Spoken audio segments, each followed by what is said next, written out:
Corona का हाहाकार पूरे देश में मचा हुआ है।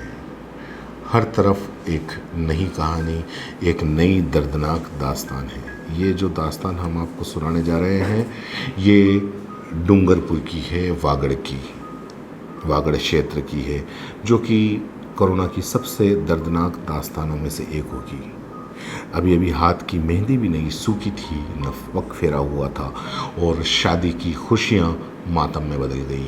25 अप्रैल को 7 फेरे का बंधन में बंधे एक जोड़े का कोरोना ने अलग कर दिया। उसके घर के आंगन में अभी तक मंडप की लकड़ियां बंधी हुई थी, उसी आंगन में अर्थी निकालनी पड़ी। दरअसल गलिया कोट पंचायत समिति के दांदरवेड़ा गांव में 24 साल के रूपलाल रोत की कोरोना से रविवार देर रात मौत हो गई। रूपलाल के पिताजी हरजी रोत कृषक हैं। रूपलाल ने संस्कृत में बीए और एमए करने के बाद बीएड की है।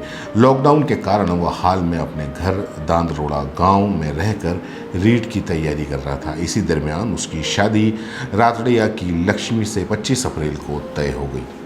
इसके बाद ही उसकी 2 बहनों की शादी 27 और 30 अप्रैल को थी।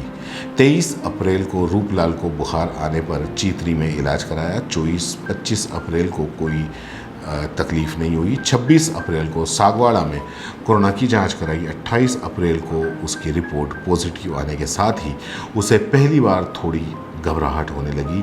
इसकी जानकारी रात को अपने काका सरपंच जगदीश रोत को दी।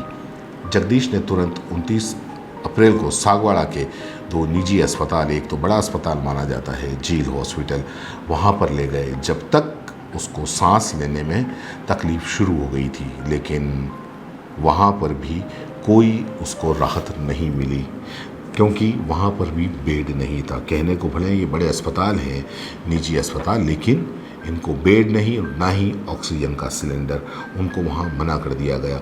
29 अप्रैल को जगदीश उसे मेडिकल कॉलेज अस्पताल डूंगरपुर में रात 11 बजे लेकर गया। यहाँ पर इमरजेंसी में दिखाकर उसे कोविड हॉस्पिटल में भर्ती किया, लेकिन यहाँ पे भी सार संभाल ठीक से नहीं हुई।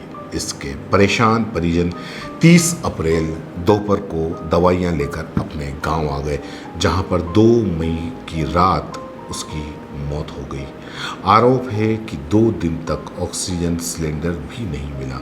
रात 11:30 बजे भर्ती होने के बाद डॉक्टर सिर्फ एक बार रूपलाल रोत को देखकर चले गए। इसके बाद कंपाउंडर ने कहा, जहां बेड मिले वहां सो जाओ।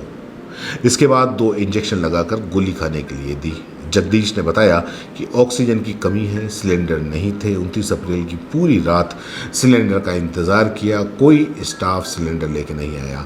30 अप्रैल की सुबह 11 बजे तक कोई डॉक्टर नहीं आया। उन्होंने मेडिकल काउंटर या स्टाफ ड्यूटी पर जाकर कहा भी कि ऑक्सीजन लगाकर रूपलाल को बचा लो, कोई सुनने वाला वहाँ नहीं मिला।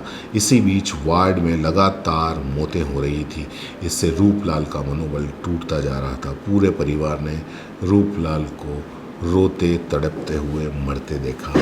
ये है दर्दनाक दास्तान। सीबीसी न्यूज राजस्थान की यह खबर आपको कैसी लगी, नीचे कमेंट करके जरूर बताएं। अगर आप YouTube पर देख रहे हैं तो सीबीसी न्यूज का चैनल सब्सक्राइब करिए, पास में दिख रहे बेल आइकन को भी दबाइए, ताकि जब भी हम आपके लिए कोई खबर, कोई जानकारी लेकर आए तो सबसे पहले आपके पास नोटिफिकेशन पहुंचे। अगर आप फेसबुक पर देख रहे हैं तो सीबीसी न्यूज का पेज लाइक करिए।